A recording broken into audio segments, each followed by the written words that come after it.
Hello friends, light reflection and refraction chapter का अगला topic है representation of images formed by spherical mirror using रे diagram. Ray diagram का इस्तेमाल करके स्फेरिकल मिरर से हम इमेज को किस तरीके से बनाते हैं या रिप्रेजेंट करते हैं। We can also study the formation of images by spherical mirror by drawing ray diagram. Ray diagram बनाकर हम स्फेरिकल मिरर से इमेज के फॉर्मेशन को शो कर सकते हैं या फिर उनकी स्टडी कर सकते हैं।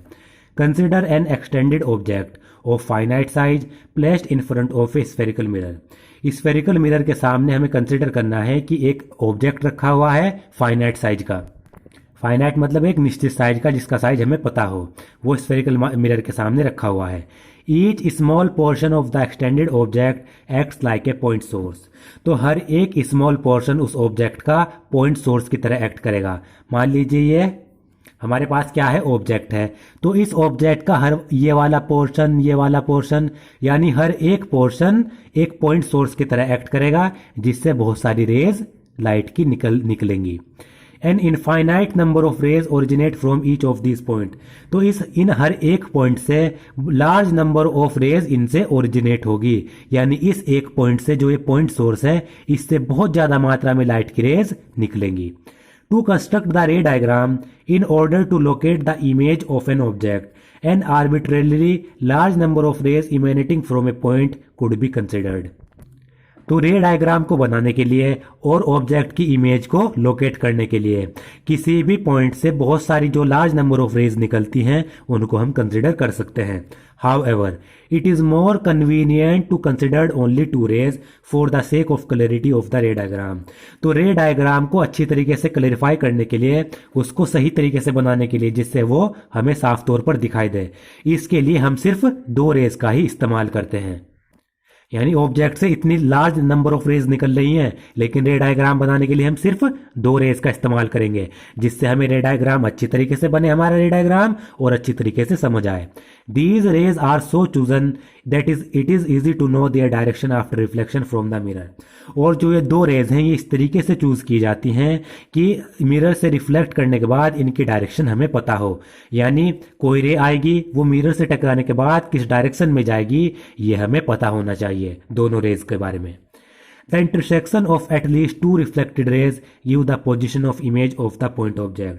और जब लगभग दो रिफ्लेक्टेड रेज आपस में जिस पॉइंट पर काटेगी, दो रिफ्लेक्टेड रे है मिरर से टकराने के बाद, जो दो रिफ्लेक्टेड रे है वो जिस पॉइंट पर एक जगह अपने आप को इंटरसेक्ट करेगी या काटेगी वो देगी हमें इमेज की पोजीशन। ऑब्जेक्ट की इमेज जहां पर बनेगी वो उस इमेज की पोजीशन होगी। Any two of the following raise can be considered for locating the image. तो इमेज को लोकेट करने के लिए, इमेज की पोजीशन के बारे में बताने के लिए हम ये चार प्रकार की रेज के बारे में पढ़ेंगे। इन चार प्रकार की रेज में से कोई सी भी दो रेज कंसिडर की जा सकती है। यानी चार रेज में से जो हम चार रेज पढ़ने वाले हैं इनमें से कोई सी भी दो रेज का इस्तेमाल करें और रे डायग्राम हम बना सकते हैं। पहली है a ray parallel to the principal axis after reflection will pass through the principal focus in case of a concave mirror or appear to diverge from the principal focus in case of a convex mirror। तो एक रे है जो principal axis के parallel है, तो वो mirror से रिफ्लेक्ट करने के बाद कॉनकेव मिरर के केस में प्रिंसिपल फोकस से निकल जाएगी, या फिर कॉन्वेक्स मिरर के केस में ऐसा लगेगा कि वो प्रिंसिपल फोकस से आ रही है, डाइवर्ज हो रही है। ये आप फिगर 10.3a और b में देख सकते हैं। ये पहला मैं आपको बनाकर दिखा देता हूं, एक बना देता हूं, बाकी आप ये समझ लेंगे। ये हमारा कॉनकेव मिरर है, ये हमारी प्रिंसिपल एक्सिस है, ये पोल, ये फोकस और ये सेंटर ऑफ कर्वेचर। तो क्या हुआ, जो ये प्रिंसिपल एक्सिस है उसके पैरेलल एक रे आई, ये इसके बीच में ये पैरेलल है। पैरेलल का मतलब होता है जितना यहाँ डिस्टेंस होगा उतना ही यहाँ, उतना यानी हर एक पॉइंट पर डिस्टेंस इनके बीच में सेम होगा। तो ये और ये पैरेलल है, ये रे आएगी कॉनकेव मिरर पर टकराएगी, टकराने के बाद ये पैरेलल रे फोकस से निकलेगी। अगर कॉनकेव मिरर है तो कहां से निकलेगी, फोकस से होकर निकलेगी। ये इसकी प्रॉपर्टी होती है पैरेलल रे की। अगर कॉन्वेक्स मिरर की अगर हम बात करें, ये भी बना देता हूं, ये कॉन्वेक्स मिरर है हमारा, ये इधर इसका रिफ्लेक्टिंग सरफेस है, ये क्या है इसकी प्रिंसिपल एक्सिस है, ये पोल, ये फोकस और ये सेंटर ऑफ कर्वेचर। तो ये एक रे आई, ये प्रिंसिपल एक्सिस के पैरेलल रे है, ये मिरर पर टकराएगी तो कॉन्वेक्स मिरर डाइवर्जिंग मिरर है, तो ये इधर से निकल जाएगी टकराने के बाद। जब हम इसको पीछे खींचेंगे तो ये कहां पर मिलेगी, फोकस पर जाकर मिलेगी। तो हमें ऐसा लग रहा है कि जो ये रिफ्लेक्टेड रे है ये वाली, ये कहां से आ रही है, ये फोकस से होकर आ रही है इस तरीके से, यानी ये फोकस से डाइवर्ज हो रही है, ऐसा हमें लगता है। यही यहां पर दिखाया गया, ये रे आई और ये फोकस से निकल गई। तो यहां पर ये दिया गया है नॉर्मल डाला गया है, ये नॉर्मल ऐसे डाला गया, ये सेंटर ऑफ कर्वेचर से रिफ्लेक्टेड जो मिरर है उसके सरफेस पर जो भी पॉइंट डाला जाएगा, जो भी लाइन डाली जाएगी, वो 90 डिग्री का एंगल बनाएगी। ये सेंटर ऑफ कर्वेचर है, ये रिफ्लेक्टेड सरफेस पर जाकर टच होगी। जहां पर ये टच होगी, सेंटर ऑफ कर्वेचर से जो लाइन आती है वो मिरर के नॉर्मल होती है, ये आपको याद रखना है। तो यहां पर सेंटर ऑफ कर्वेचर से नॉर्मल डाला गया, ये वाला एंगल 90 डिग्री का होगा। ये रिफ्लेक्टेड रे आई टकराने के बाद फोकस से निकली, क्योंकि पैरेलल है, तो ये एंगल ऑफ इंसिडेंस एंगल है, क्योंकि नॉर्मल और इंसिडेंट रे के बीच में बन रहा है। ये वाला एंगल हमारा रिफ्लेक्टेड एंगल है, क्योंकि रिफ्लेक्टेड रे और नॉर्मल के बीच में बन रहा है। इसी तरीके से आप यहां पर देख सकते हैं, प्रिंसिपल एक्सिस है, ये रे आई निकली, यहां सेंटर ऑफ कर्वेचर से नॉर्मल डाला गया, ये एंगल ऑफ इंसिडेंस है, ये 90 डिग्री का एंगल होगा, यहाँ पर नॉर्मल होगी ये वाली डॉट वाली line, angle of incidence, angle of reflection. हमने इसको पीछे खींचा तो ऐसा लग रहा है कि ये फोकस से डाइवर्ज हो रही है। तो पहली प्रॉपर्टी कि पैरेलल रे फोकस से निकलेगी। अब दूसरी है, a ray passing through the principal focus a concave mirror और a ray which is directed towards the principal focus of a convex mirror after reflection will emerge parallel to the principal axis. तो एक ray जो concave mirror के principal focus से पास होती है, या फिर कॉन्वेक्स मिरर का जो प्रिंसिपल फोकस है उसकी तरफ उसकी डायरेक्शन होती है, उसका रुख होता है, तो वो रिफ्लेक्शन के बाद क्या होगा, वो प्रिंसिपल एक्सिस के पैरेलल हो जाएगी।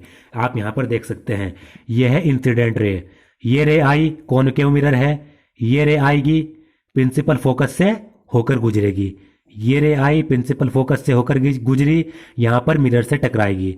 मिरर से टकराने के बाद जो रे प्रिंसिपल फोकस से आती है वो रे मिरर से टकराने के बाद पैरेलल हो जाती है प्रिंसिपल एक्सिस के। जो हमने पहला केस पढ़ा ये बिल्कुल उसका उल्टा है, पहले में तो पैरेलल थी, फोकस से निकल रही थी, अब फोकस से निकल रही है, टकराने के बाद पैरेलल हो जा रही है प्रिंसिपल एक्सिस के। यहां पर सेंटर ऑफ कर्वेचर से नॉर्मल डाला गया, ये इंसिडेंट एंगल, ये रिफ्लेक्टेड एंगल। इसी तरीके से ये कॉन्वेक्स मिरर है, ये कॉन्वेक्स मिरर है, तो इसमें देखिए ये रे आई, इसका मतलब क्या है, जो ये रे है ये किसकी तरफ डायरेक्टेड है, फोकस की तरफ डायरेक्टेड है। यानी ये रे अगर यहां पर ना टकराती तो सीधे चली जाती, तो कहां से निकलती, फोकस से निकलती। तो कॉन्वेक्स मिरर के केस में यही कहा गया है कि ऐसी रे जिसकी डायरेक्शन फोकस की तरफ हो, यानी ये मिरर ना होता तो ये फोकस से गुजरती। तो ये रे आएगी, मिरर से टकराएगी, कॉन्वेक्स मिरर से टकराने के बाद कहां से निकल जाएगी, ये टकराने के बाद ये प्रिंसिपल एक्सिस के पैरेलल हो जाएगी। तो कॉन्वेक्स मिरर के केस में ऐसी रे जिसकी डायरेक्शन फोकस की तरफ हो वो मिरर से टकराने के बाद प्रिंसिपल एक्सिस के पैरेलल हो जाती है, angle of incidence, angle of reflection. अब थर्ड केस है, a ray passing through the centre of curvature of a concave mirror or directed in the direction of the center of curvature of a convex mirror after reflection is reflected back along the same path। तो एक रे है जो concave mirror के case में centre of curvature से पास होती है, या फिर कॉन्वेक्स मिरर के केस में उसकी डायरेक्शन सेंटर ऑफ कर्वेचर की तरफ होती है, तो वो रिफ्लेक्शन के बाद सेम पाथ से पीछे रिफ्लेक्ट हो जाती है। या आप यहां पर देख सकते हैं, ये कॉनकेव मिरर है, ये इसका सेंटर ऑफ कर्वेचर है, ये एक रे आई कॉनकेव मिरर से कॉनकेव मिरर का जो सेंटर ऑफ कर्वेचर है उससे पास हो रही है, ये रे आएगी सेंटर ऑफ कर्वेचर से आएगी और यहां पर मिरर से टकराएगी। तो जो रे सेंटर ऑफ कर्वेचर से आती है वो मिरर से टकराने के बाद जिस रास्ते से आई थी उसी रास्ते से वापस निकल जाती है। अब ऐसे ही कॉन्वेक्स मिरर के केस में एक रे आएगी जिसकी डायरेक्शन सेंटर ऑफ कर्वेचर की तरफ हो।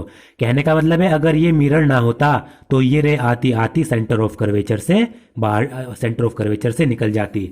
तो कॉन्वेक्स मिरर के केस में इस रे की डायरेक्शन सेंटर ऑफ कर्वेचर की तरफ है। तो ऐसी रे जिसकी डायरेक्शन सेंटर ऑफ कर्वेचर की तरफ है वो आती है, मिरर से टकराती है, टकराने के बाद सेम पाथ से पीछे निकल जाती है, रिफ्लेक्ट हो जाती है। तो आप यहां पर देखिए एंगल ऑफ इंसिडेंस कितना होगा। नॉर्मल भी तो हम सेंटर ऑफ कर्वेचर से डालते हैं, यहां पर नॉर्मल डालेंगे तो एंगल ऑफ इंसिडेंस यानी ये इंसिडेंट रे और नॉर्मल भी यही है, इसका मतलब 0 डिग्री एंगल होगा। एंगल ऑफ इंसिडेंस 0 डिग्री है। तो आप देखिए रिफ्लेक्टेड रे वापस जा रही है और नॉर्मल भी यही है, तो एंगल ऑफ रिफ्लेक्शन भी 0 डिग्री। तो इस केस में क्या होता है, एंगल ऑफ इंसिडेंस और एंगल ऑफ रिफ्लेक्शन दोनों 0 डिग्री होते हैं। ये आपको याद रखना है जब रे सेंटर ऑफ कर्वेचर से पास होती है। The light rays come back along the same path because the incident ray fall on the mirror along the normal to the reflecting surface. जो लाइट रे है वो सेम पाथ से इसलिए आती है क्योंकि जो इंसिडेंट रे है वो मिरर पर नॉर्मल के साथ पड़ती है, यानी नॉर्मल भी यही है, इंसिडेंट रे भी नॉर्मल के साथ मिरर पर पड़ेगी और टकराकर सेम पाथ से गुजर जाएगी। अब है last a ray incident obliquely to the principal axis towards a point P pole of the mirror on the concave mirror और a convex mirror is reflected obliquely. कोई रे है जो प्रिंसिपल एक्सिस के ओब्लिकली आती है, obliquely कहते हैं तिरछी आती है। तो और आने के बाद वो मिरर का जो पोल है पॉइंट P वहां पर टकराती है, कॉनकेव मिरर हो या फिर कॉन्वेक्स मिरर हो। टकराने के बाद वो रिफ्लेक्टेड भी ओब्लिकली ही होती है, यानी तिरछी ही होती है। The incident and reflected rays follow the laws of reflection at the point of incidence point P। और जो इंसिडेंट और रिफ्लेक्टेड रे है वो पॉइंट P पर यानी पॉइंट ऑफ इंसिडेंस पर लॉज ऑफ रिफ्लेक्शन को फॉलो करती है, यानी यहाँ पर angle of incidence angle of reflection के बराबर होगा, making equal angles with the principal axis. आप यहाँ पर देख सकते हैं ये कॉनकेव मिरर है, ये हमारी प्रिंसिपल एक्सिस है।